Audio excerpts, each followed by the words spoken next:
sports fans. This is Robert with WTP Sports Dudes here live on this fine Saturday morning here in Columbus, Ohio, with my man FanDuel Zaya of the FanDuel Zaya podcast, along with WTP Sports Dudes. How you feeling this morning, bro?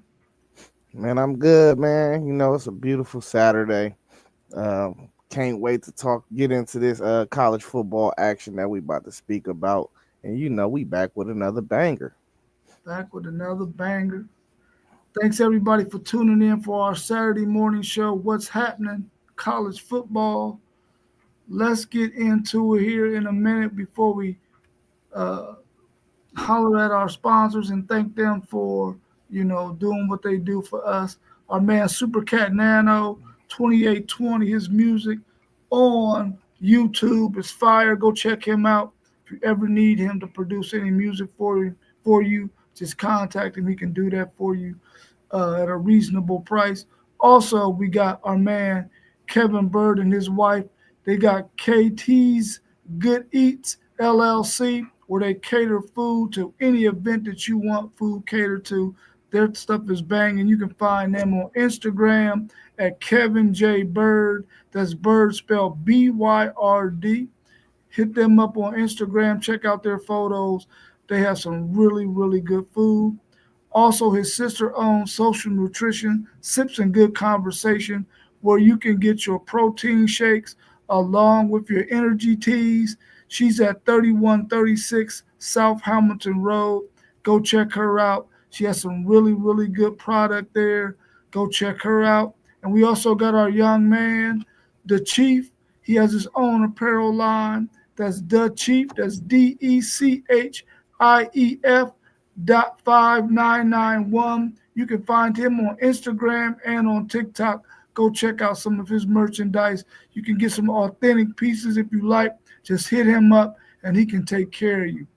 Good morning, Robin Williams. We haven't seen you in a while, but we know you've been thinking about us, and we know that you've been in our thoughts, and we've been in your thoughts. Good to see you this morning. I got my man FanDuel with me here. We're going to talk a little bit of college football week one, some of the matchups that are going to take place, and we're going to give our thoughts and opinions on what we think might happen in those games. Well, let's get into this first question. How important might the Big 12 matchup between Iowa State and Kansas State in Dublin, Ireland? How important is that matchup? Hey, this has huge implications on the Big 12 race. We expect both of these teams to be at the top of the standings come the end of the season. So whoever win this game can actually have a leg up. Um, Kansas State, I've looked at their schedule. They don't really have a super tough schedule. So um, I feel like if they get past Iowa State, they play most of their key games at home. Even though this is a neutral site, they bring in TCU later in the year. I think TCU will be solid. They do play Baylor on the road, but they also welcome in Texas Tech. But outside of that, I think their schedule is real manageable. They got Colorado to finish off the end of the season, um, but as I said, these two teams are expected to finish at the top of the Big 12 standings. So Iowa State, Arizona State, BYU, Kansas State is the four teams, and possibly Baylor is the 4 or 5 teams that I expect to really be at the top of the standings at the end of the year in the Big 12. So we're going to see, man. Iowa State lost them 2 receivers. They both went in the second round in the draft, so they're going to have to find new targets out there for Rocco. Um, but Kansas State, they didn't return a lot. So we're gonna see how this game play out. But it definitely has huge implications. And to have to play this game in week one in Dublin it's gonna be a banger. It's gonna be a banger. Yeah, I agree with you. This game is going to have huge implications on the Big 12. These are two of the better coached teams, I believe, in the Big 12. They both have returning quarterbacks who have played a lot of football. So we're going to get a really good matchup. I'm anxious to see if they're going to have first game mistakes, or are they going to be solid? I think the team that is the most solid in this game, offensively and defensively, who makes the least amount of mistakes, will probably win this game. I agree with you. Iowa State lost both of those receivers. Hopefully, they can get somebody to step up and help out Rocco in this game. But Avery Bradley for Kansas State and his legs might be the difference in this game for Kansas State. I'm thinking that the winner of this game will put themselves in a really good position to be up in the top 4 of the Big 12 going into the end of the season. Hopefully, whoever wins this game can run the rest of the slate in the Big 12 and possibly be there to meet somebody like a Utah, BYU, a team like that. So it definitely has huge implications right out the gate in Dublin, Ireland, on the 23rd of August. Yeah, I'm really looking forward to seeing this Kansas State offense this year as well. Uh, Dylan Edwards, we remember him from Colorado, super fast kid. Look look like he can be dynamic. His role is gonna uptick this year, so we're gonna see about that. But Kansas State, they lost 2 of their top 3 receivers as well. Now they got a couple guys that they're excited about from the portal. We're gonna see how that work out. They got Bradley. They got him off of Boston College, big target, 6'5", but like you mentioned, Avery Bradley's his Avery Johnson's legs can definitely be a key in this game.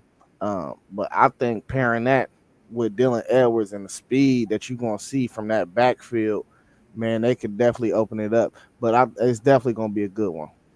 Yeah, I called him Avery Bradley, didn't I? Avery Nah, I don't think you did. I think I just was twisting his name in my head. Oh, okay.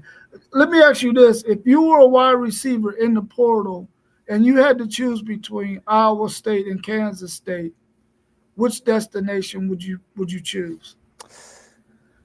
I probably would say Iowa State just because I know they're more pass centric than Iowa State is. If I'm a receiver, I want that ball in the air as much as possible. Yeah, facts. Let's look at this next question. Is the Syracuse and Tennessee game a game you will be looking to see the score from time to time? Now they play at the same time as Ohio State and Texas, but is that a game that you would be interested to see the score, or you probably gonna wait until it's over and check out the highlights? Well, I don't know about y'all, but college football season, I'm watching 8 games in each time frame. You Yeah. feel me? Yeah, I got 2 TVs. We doing multi-view. I'm gonna be tuned in to everything, every good game that's going on per time slot. So I'm gonna have my eyes on that game for sure. Yeah, I feel you on that. I'm debating if I'm going to add some more TVs down here in this in my man cave, um, which I probably will, because I got a couple of extra TVs as it is, but I don't know if I'm gonna set them up or not. But hopefully I'll be able to do that, and so I can see multiple games. I don't know how if I'm going to take my eyes off of that Texas Ohio State game and look at somebody else's score though, but you never know. I mean, it might be a break in the action, and I can get to check out somebody else a little bit. But I'm very interested in this game because I feel like these 2 teams um, have a chance to possibly defeat some teams in each of their conferences to sort of, upset the apple cart. So I'm waiting to see what they look like in that first game and see which one of those teams might be able to make some noise in their conference. Because Tennessee has to get up, man. Otherwise, I think they're gonna have to part ways with their coach at some point if he can't get that thing going in the right direction. Now they made the college football playoffs last year, so he's in good shape right now. But if he falls too far behind the Alabamas and the Georgias and Texas, or if Oklahoma gets up there and surpasses him, he's gonna have some issues. Well, we gonna see early what Tennessee is gonna be looking like this year. I felt like they are playing behind the eight ball with losing their quarterback so late, and then bringing in a new guy that's gonna eventually be a starter. So, um, but I like the Syracuse coach, man. He don't play conservative like you would think a program like Syracuse would, So I expect them to go out there and try to beat them boys though. And I really want Syracuse to win for real. I ain't gonna lie, because I think the ACC need it, you know? I think they need it, man. So I want the ACC and the Big 12 to survive. I'm one of them people that want them to survive. So the more non-conference wins they can get against the SEC or the Big 10 out of conference play, the better off it will look for them. Yeah, for sure, for sure. I agree with you on that too. If they can pull it off, I mean, they pulled off a big win at the end of the season last year against Miami, so I'm quite sure that they got the tools to do it. Now, of course, they got to travel to um, Tennessee to make it happen to Knoxville, but we'll see what happens with that game. Who needs to win more between LSU and Clemson in Memorial Stadium, Clemson, South Carolina? So I had seen this question when you sent it to the group chat, and this was like one of the most intriguing questions to me, because it's definitely playoff implications uh, that you could see. These possibly could be two playoff teams, that's on that field. But when I got to thinking about it more, I'm just like, it got to be LSU, man. Just because of the strength of the conference is so much better than Clemson's. You got to think that if LSU lose this game, that they still got a more tough road ahead of them to maybe end up with maybe three or four losses, and then now your total is sitting at 4 or 5 at the end of the year because you lost that non-conference marquee matchup. We know Clemson played South Carolina the last game of the season as well. So they do got two big marquee games in conference. But I think if they go 1-1, they can survive that more than if LSU came into this game and lost. Yeah, I totally agree with you. LSU has to win this game, man, because they have a much tougher slate to try to navigate than Clemson. And I think Clemson is one of those teams that is favored, in my opinion, to win the ACC. So they got time to go ahead and right the ship and get some quality wins in that conference, especially if they can beat South Carolina at the end of the season. But that ain't until the end of the season. So they can do everything in between that first game and that last game. They can put themselves in a really good position. But LSU, on the other hand, they have a tough slate in the SEC that they're going to have to be able to navigate. And we already know the history with Brian Kelly and some of these big games that he's faced already. And we talked a little bit about the SEC and some good quality wins. When was the last one they had? And all we really could come up with was Texas win over Michigan last year, a down Michigan team at that. So this would be a good quality win if LSU could get it and make the SEC look like they possibly could be one of those top conferences going into the beginning of the season. I think that'll do really, really well for the SEC to get this win. But it's going to be a tough one, man, because they're going against arguably the best quarterback in college football right now. As a college football quarterback, I don't know how well he's going to be in the NFL, but in college, he's been playing for 4 years. He should be really, really, really good this season. And if they can bolster up that defense, they could really give LSU some issues. Right. And LSU, they got games against Clemson. They at Clemson. They got Florida at home. They're at Ole Miss. They got South Carolina at home. We'll see what Vandy is. I'm gonna think that they're going to be a win, another win this year. I think last year was whatever it was, but they still got Diego Pavia. They got Texas A&M, and then they at Bama. They got Arkansas, and they finish off the season at OU. That is a tough schedule. That is a tough schedule. It's a tough schedule for sure. Robin, let us know what was said that you want us to answer, because you asked me, I asked why you say that. Be specific on what it is you want us to answer, because I don't know if you want Isaiah to answer something that he said or if you want me to answer something that I said. So put it in the chat, and then we'll be more than happy to answer that. And thanks again for tuning in. You know how we love you. Yeah, Miss Robin, how you doing? Good morning. Hey, but just to tap into something too, though. Man, it's hard playing in Clemson. Yeah, That's one of the, I would say, top 10 venues in college football to go into. That place be rocking. Is that a night game? Did they drop the time? That is a night game. it's a It's a night seven. game. Oh, that's gonna be a crucial game, bro. It is. I mean, So that's one heck of a nightcap, bro. it That's one heck is. of a nightcap. Yeah, I'm pretty sure we're gonna have two games though. That's Yeah, at yeah. 7:30 in that slot. I'm trying to think of who would be the other one right now.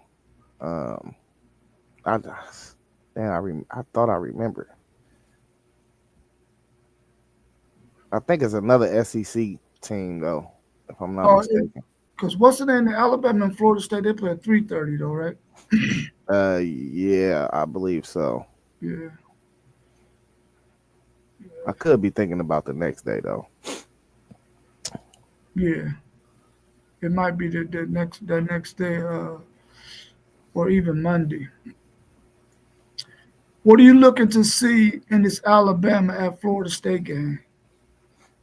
Um, I want to see if Ty Simpson, if he's gonna fit the Boer system a little better than Milrow. I want to see if Florida State can bounce back and be a little bit more competitive with a blue blood, as they say. Um, I just want to see a competitive game for real, honestly. I hope it's competitive. I don't feel like it's going to be. I think Florida State gonna get the snot knocked out of them. Um, but I really hope it's just a competitive game, man. I want to see if Mike Norvell and this portal thing he does. I want to see, was last year just bad talent evaluation, or because it worked the year before. So I want to see if it's a bounce back with what they did in the portal, and see if this can be a sustainable method of how you build your team. Really, a lot of it is coming from the Florida State side, just because JoJo. I'm really optimistic. I'm trying to become optimistic for my guy, man. I'm hoping and I'm praying that they are solid enough um, to where it's just respectable. Because I don't like seeing Florida State 2-10, man. It don't even look right. So um, I like Castellanos though, and that offense should be way better than what it was last year. They had to shore up that offensive line. That offensive line was terrible last year, um, and Alabama coming in with probably a top 5 offensive line in the country. So we're gonna see what happens. The game is usually won in the trenches, and Florida State had bad trench play on both sides of the ball last year.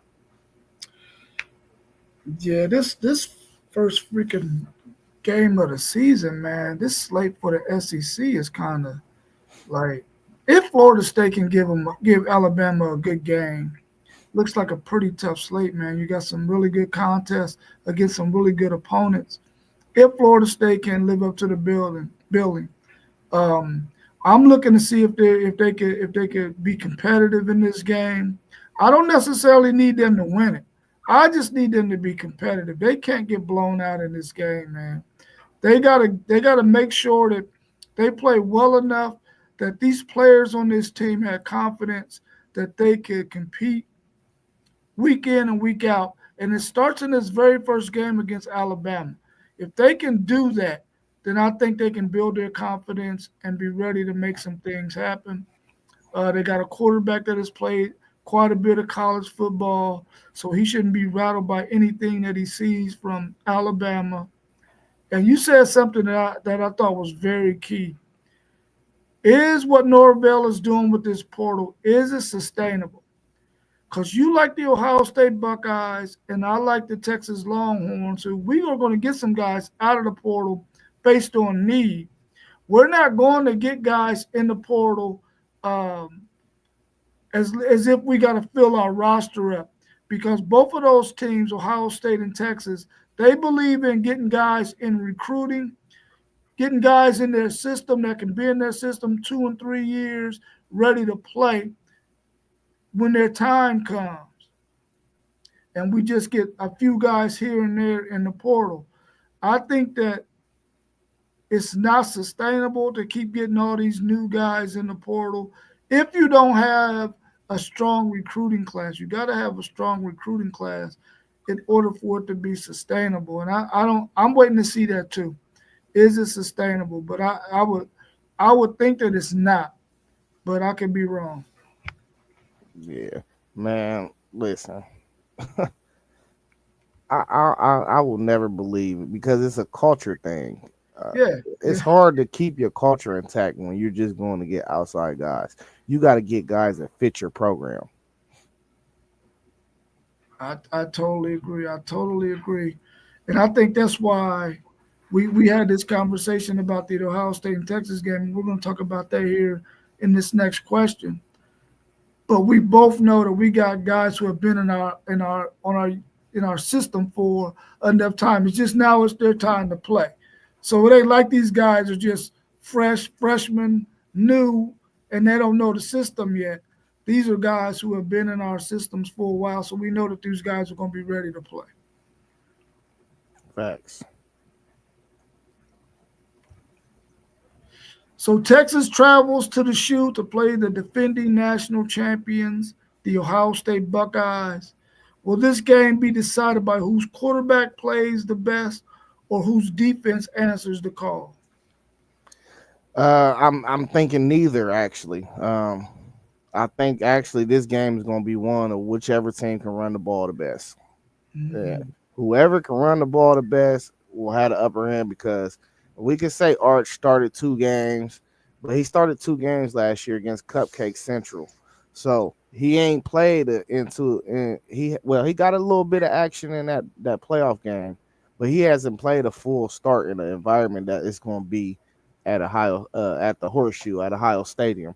Um, and Julian Sain as well. Julian Sain ain't had no meaningful reps in the game at all. So whoever can kind of whoever running back room can kind of offensive line can kind of take the pressure off of these guys. I think easily got the upper hand in this game, and it's only just because it's week 1 too though. Both of these guys, I expect them both to be top 10 quarterbacks in college football by the time season ends. Like near the end of the season, I think both of these guys will play themselves as 2 guys that you will look at and be like, he's a top 10 quarterback in college football, and both might get some Heisman buzz throughout the season as well. I believe so. The defenses we know is stars on both sides. You got big names on both sides. I think the defense is going to come to play. But I listen. Week 1 is always the most kinkiest week out of all, especially when you got a marquee game. Usually, you like to line your schedule up with a few filler games, Cupcake Central, just to get your guys' feet and legs under them, and work out some kinks inside your offense or defensive system. But man, listen, when it come to games like this, it ain't really about X's and O's. It's really going to be about who got the will to win because it's going to be mistakes made. You Mhm. better guarantee that nobody's going to be in finishing form. Well, like both of these teams, when you look at them at the end of the year and then you compare them to what we're going to see on August 30th, you're going to be like, it's a night and day difference in these teams. So Mhm. it's going to be about who just won it more honestly, and I think that's always really the trenches. Who wins the trenches? Yeah, I really like your point that you made. Well, you made a couple of really, really good points, really. Um, it probably will come down to who can run the football the best in this game. Um, for sure, I think that that's going to be the difference, probably. Whoever can run the ball the best. And when it comes to this game, man, I think we both really wish that this game was in week 2 and not week 1. Because I know every time that Texas has played week 1, they make a lot of mistakes, man. They make a lot of mistakes. And I think last year Ohio State played Akron, and even though they thumped Akron's skull and Texas thumped who they thumped, you seen it wasn't fresh. But whenever they came to that second game and they played whoever they played, they made those guys look like they weren't even on the field. And I think Texas played really good the year they played Alabama the second game of the season. And last year, Michigan, they played really well. So I wish this game was not the first game. But since both of them are going to be making some mistakes, maybe that might balance it out uh, as far as the mistakes go. But I agree with you. The running game in this one is going to have to be key. The last time they met, Texas could not run the ball very well, and Ohio State ran the ball much better than Texas did, and they were able to pull out that victory. Um, I think that the quarterback position will have some key moments, but I don't think it'll be the deciding factor. Defense, on the other hand, I think they're gonna have to answer some calls here and there in the game, and I think down the stretch, because I believe this game is going to be it should be close. Even though the other day I was talking some trash about Texas being up like 31-17, you know, in my heart I really don't believe that. I just wanted to talk a little bit of trash that day. Uh, but I think both of their defenses are going to be really good, and they're going to be able to do some things and really, really control the game for the most part. It's going to come down to who can run the ball the best down the stretch and possibly punch it in late in the game.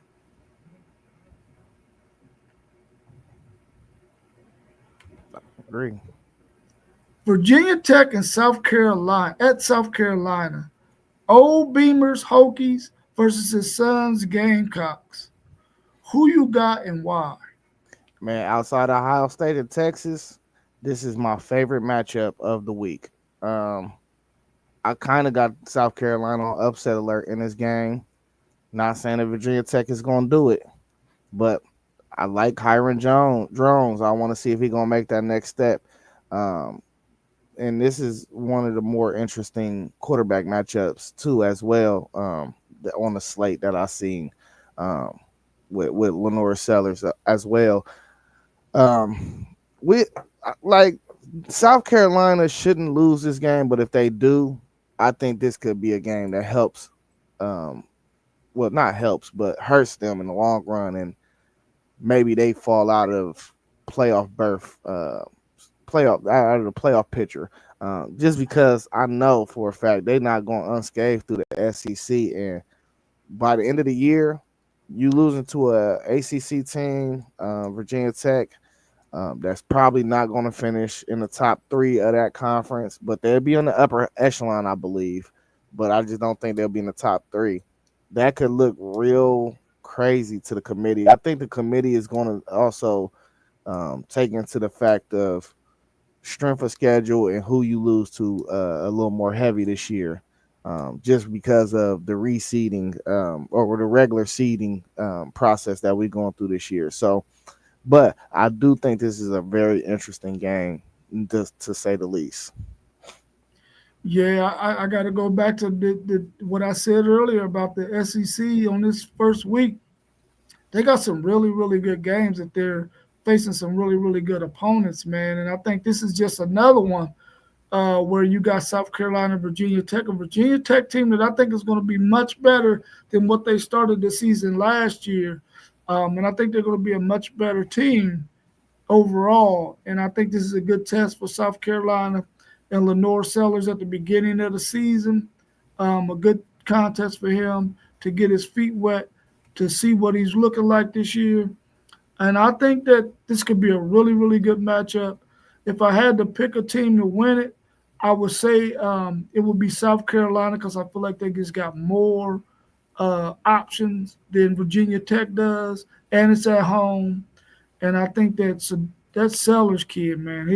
His ability to make plays with his arm and his legs will probably be the difference because we all know that a dual threat quarterback who can really spin it is really hard to beat, man, especially late in games. So I would probably take them and the fact that they got Lenore Sellers, however you say his first name, um, out there. KT is saying Hokies quarterback play. Yeah. If they can get good quarterback play, you know how tough they could be. They're a decently coached team too. Um, and I think even though they lost to Vanderbilt last year early in the season, I don't think they're gonna have the same kind of hiccup this year. Even though they might not lose, might not win this game, I think they're gonna play really well. Yeah, KT. I like Kyron Jones though. Drones. I thought he played decent last year. I just want to see him take the next step. That's all. He can be a little more consistent. So can Sellers. Sellers was if y'all remember earlier in the season, Sellers wasn't really all. Well, I mean, I think he just kind of got comfortable and started playing within himself. But he got to get consistent on throwing that ball. He can throw the ball. It's just inconsistent a little bit right now. Yeah. And that's his next step, man. He get that, man. He might go number 1 in the draft. You think so? Everybody want a Jaden Daniels. Everybody wants a guy like that, bro. Everybody does. And he's a big kid for real. He like 6'3", 230. Yeah, he's a big boy. He's definitely a big boy.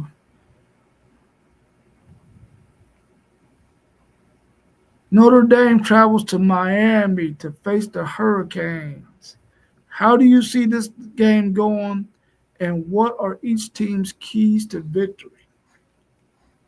So, you know, Freeman, I think he's a believer in CJ Carr. Because we seen him go into the portal the last 2 years and get a quarterback. He went and got Hartman 2 years ago.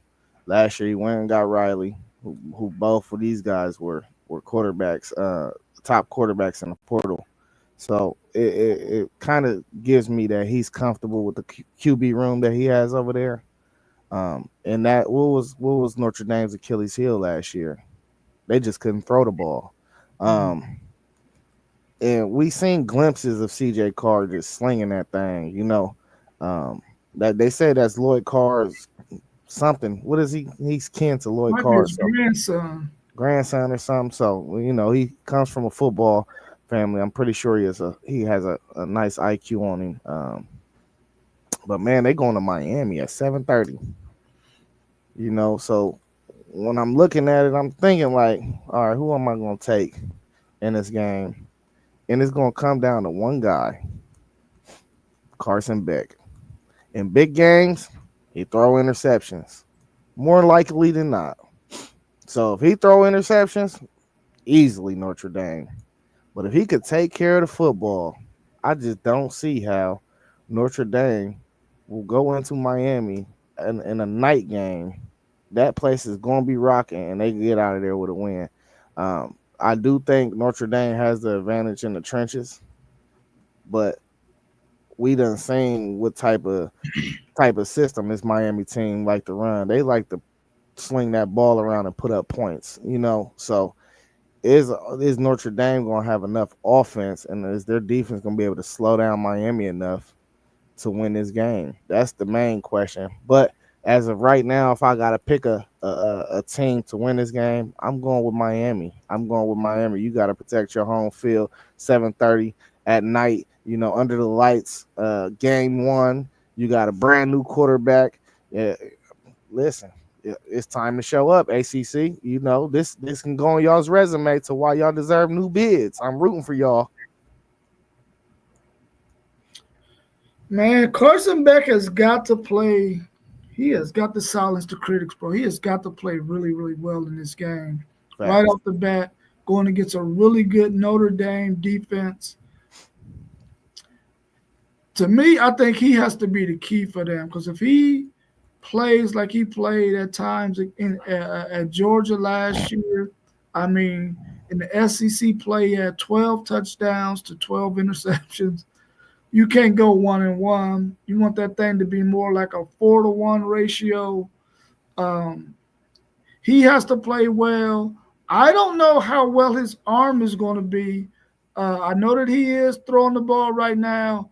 What is he like mentally, though? Can he get beyond the fact that when he feels some pressure, can he still stand in the pocket and make the throws that's going to be necessary to be made? Because I'm sure that Notre Dame is going to be able to put some pressure on him when he decides he has to throw, especially in those downs where that's what you got to do. You got to throw on this down, 3rd and 7, 3rd and 8, 3rd and 9. And if Notre Dame can keep Miami in those kind of predicaments where they have to throw the ball on 3rd down, and they can go ahead and pin their ears back also and then cover, I think they could be in the game. I don't necessarily know what Notre Dame's offense is going to be like because their offense wasn't that dynamic last year. They really wasn't able to throw the ball well. But last year, Miami's defense was their Achilles heel. They were atrocious. So you're looking at, is Miami's quarterback and Carson Beck going to be able to make the throws he needs to make?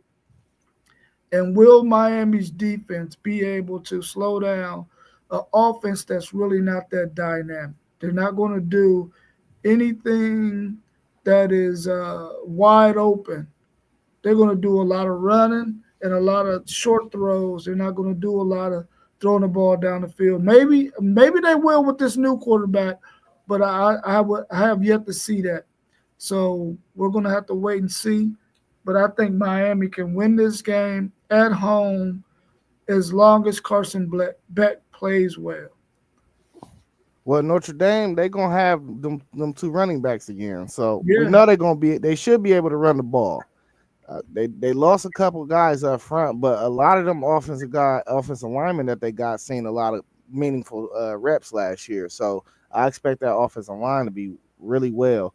Um, Miami, they hired a new defensive coordinator. We see how that work out. He came up from Minnesota, out of the Big Ten. So we'll see. They like him. I mean, I don't know. Minnesota wasn't their defense wasn't super crazy last year, but we'll see how that goes. He is a Big Ten coordinator, I guess, though. So we'll see. Um, but man, that's going to be a very interesting game, bro. It's going to be a very interesting game because if Miami can win that game, now we starting to talk and get into the realm of, and let's say Miami and Clemson both win. We talking about two real meaningful powerhouse wins to start the season for the ACC. Now we got to really go back to the drawing board by the time we get to the end of the season if both of these teams end up with one or two losses. And we got to say, well, they beat these two teams in non-conference play. We might have to let them both in now, you know? So we'll see how this goes, man, because it's going to be a lot of meaningful games in week one. yeah, that's a really good point you just made. KT said it comes down to how our revamped defense plays and how Beck plays, and I think we both agree with you on that. Um, I really want to see Beck bounce back, man, and silence his critics, um, because I think he can be a good quarterback. I think the system that Miami runs, he should be able to make some things happen. Is he Cam Ward? No, but I still think he's a good enough quarterback that he understands the X's and O's well enough that he can make Miami a really viable uh, team. Um, Once we get closer to the season, I'll have Justin Geiger on, and we'll go through his thoughts, his opinions on their schedule and how well he thinks they're going to play. But that'll be later on in late July, early August, and we'll get his view on that. Is there any other games that stick out to you on that first week slate that you would like to mention? Um, Maybe Boise State, South Florida, just because it's two group of five teams. And I guess South Florida's supposed to have a solid team this year. That one is possible to have playoff implications just for the non-power five. Um, and it's another one. Oh, Auburn and Baylor play. Auburn and Baylor plays. Mhm. That's gonna be a good one. I expect Baylor, like I said, to finish at least top 5 in the Big 12. And I think Auburn might be able to clip a couple people, man, if that quarterback then progressed.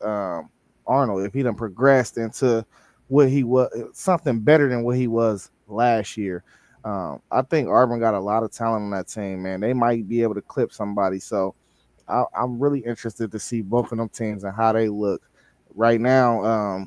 They playing the game in Texas at Baylor. Uh, Auburn opened up the spread with at -2.5, so they got Auburn coming out of there with a win. I think it's a SEC thing for real though, Um, but I don't know. You got any games on that you looking forward to on your Well, slate? yeah, I definitely agree with the two that you named. I'm interested in that Boise UCF game. I'm also interested in that Auburn game because I want to see if Jackson Arnold is I think he lacked a lot of confidence last year, and Oklahoma didn't do him any favors. They didn't believe in him, so he's sort of like winning the dumps. Hopefully, he can bounce back at Auburn, and with his legs and the running attack that they like to display, I think he can have some success, especially in the RPO game. But I'm really looking forward to that game. I want to see if TCU is much better than what they have been the last 2 years. They haven't been really good after they went to that national championship game and got thumped by Georgia. I want to see how well they play against North Carolina to see if Bill Belichick has been able to do some things with that North Carolina roster. Because I know they lost a lot of guys in the portal, but they also gained a lot of guys in the portal as well. So I'm anxious to see what that game looks like. I thought it was one more that I seen on the list. Let me look. Let me look. Let me look. It could be that Georgia Tech Colorado game. Yeah, Georgia Tech, Colorado. You're exactly right. I want to see if Colorado can. I mean, they had an issue stopping the run last year. Will they be able to stop that Georgia Tech running game? Haynes King, because we seen what Kansas did to Colorado last year. They shredded them up with their running game with the quarterback. I'm anxious to see what that game looks like in the first week, and then to see what Colorado does the second week if they do get shredded up with the Right. running game. Yeah, Yeah. Did they announce a QB starter yet? Colorado? not that I know of. Not that I know. Yeah, I'm still waiting to see who gonna get that job, man. It's hard to pick if you don't know who's starting. Yeah, yeah. If you don't know Yeah, you who know, they gonna tote out there, I'm right. still anxious to see who Michigan gonna tote out there too. Well, I mean, it don't matter. You don't You think it know, matter? nah, their quarterback situation is still gonna be cheeks this year. I mean, you got a freshman and then you got a dude that probably ain't, you know what I mean, he playing on the level he ain't ready for. So I mean, they gonna be the same type of team they supposed to be though. They gonna run the football and they gonna have great defense. That's a good recipe though. You know, Yeah, Underwood, he coming. Don't worry, he coming. It's just I don't have no faith in freshman quarterbacks at all. Not true freshmen. Now, if you're a red shirt, you've been on campus, that's something different. But I ain't got no faith in no freshmen. It don't happen like that in college football often. yeah. The now the pace of the game is not like the NFL, but it's way faster than high school. And Facts. you're dealing with athletes that are much better, much faster than they were in high school. And I agree with you. I wouldn't want to tote out a true freshman um, unless I mean, I absolutely had to because all the rest of my quarterbacks are depleted. But I uh, I really think that they should start the other kid from Fresno State and see what he can do, um, and maybe see what Underwood can do later on in the season. But the very first game of the season is a good game to start a true freshman. But come second week when they play Oklahoma, I don't think that's going to be a good recipe because that defense that Oklahoma's going to tote out there is going to be really, really good. Brent Venables is always going to have a really good defense, man. That's the only thing, though. He be having good defense. He cannot Yeah, get offense right. yeah. He's hoping he's going to get it right this year with the guy he brought in. Then they brought in Mateer, who I think Mateer is going to be a he has a chance to be in a really good SEC quarterback group. I can definitely see him having a chance to be in the top 3 or 4, maybe 5. If he falls below that, and there's some really good quarterbacks in the SEC. If he falls below that though, then that means Oklahoma ain't doing diddly squat. Man, Mateer gonna be. Hold on, let me see. Let me say. Let me think before I say something crazy. No, for real though, cause you got Lagway, you got Arch, and then you got Sellers. Yeah, he should be in that 4 range, man. Cause really, if you think about this, I don't think Lagway. I don't think he's eligible. I think he got one more year. Arch is eligible, and Sellers will be eligible. So I'm projecting maybe 5 quarterbacks to go in the first round this year in the draft, at least minimum. And 3 of them is well off can come out of the SEC for sure. Maybe 4, because Yeah, I forgot Nussmeyer is out there too. So I could see 4 guys. Mateer has a really tough schedule ahead of him though. So if he can play well and have Oklahoma in every one of those games, because their defense is going to be good. If he can just do enough um, to keep them in every game, man, they could be a tough out for sure, man. They could be a tough out. It looks tough on paper right now, but Yeah, I got Alabama being a 4 or 5 loss team this year. We're gonna have to see what happens with Tennessee. And Missouri is always hyped up, never is what they are. And Brian Kelly, he loses big games. So we're gonna see how that schedule actually turn out. I mean, they got Texas and South Carolina for real. That's the only 2 teams I'm really comfortable with in the SEC out of the SEC slate that they got. Everybody else got to show and prove for me. do you have their schedule pulled up? Yeah, I do. Okay, who they got first game? Cupcake, Okay, Illinois State. okay. Then who they got after that? They got Michigan. They got Michigan at home. You think they can get that win? Absolutely. Because it ain't gonna be a lot of points put on the board. And really you might only if you could score 2 touchdowns, you could probably come out with a win with that. Yeah, yeah, I can see that for sure. Who they got third game? Temple. Okay, that's another win. They could be 3-0 at that point. Who they got after that? They got Auburn at the crib. They got Auburn at home. That's going to be a really good contest before they meet us. So I think they got us the fifth game, I believe. Yeah, they do. Then they got Kent State. But that Auburn game, so that's what I'm saying. That's why week 1 matters to me. Because you're gonna get to see these teams and actually reassess what you think of these teams before what you were saying in the preseason, which we're doing right now, Mhm. Um, if like it all depends on Jackson Arnold. Because like you said, he looked like a battered dog out there last year. He didn't have no confidence. So Yeah, if he come out though playing up to his recruiting rating and he balling like that, Auburn can be scary this year. But it depends on that guy. yeah, I totally agree with you, man. I wish him the best, man. I hope he plays well. Um, because Oklahoma really didn't do him no service. I thought he was going to be the man for them, but they didn't help him out at all. And then of course, if you lose 5, 6 receivers to injury, that don't help. So I think he'll be able to have a chance to do some things at Auburn because they're not going to ask him to use his arm a whole lot. Um, maybe 20, 25 passes a game, maybe RPO style, which is a better fit for him. So I think Auburn can. I mean not Auburn. Oklahoma. Auburn could win at least. Their over and under is probably 6.5. If I was a betting man, I would I would probably take the over. No, I wouldn't. It'd be a push. They probably ain't gonna get but 6 wins. I mean, I looked at their schedule. I got them 7-5. You got them 7-5. Okay. Yeah. Well, hey, that'll win that bet. That's for sure. Mm-hmm. Anything else you want to add before we sign off? Nah, that's it, man.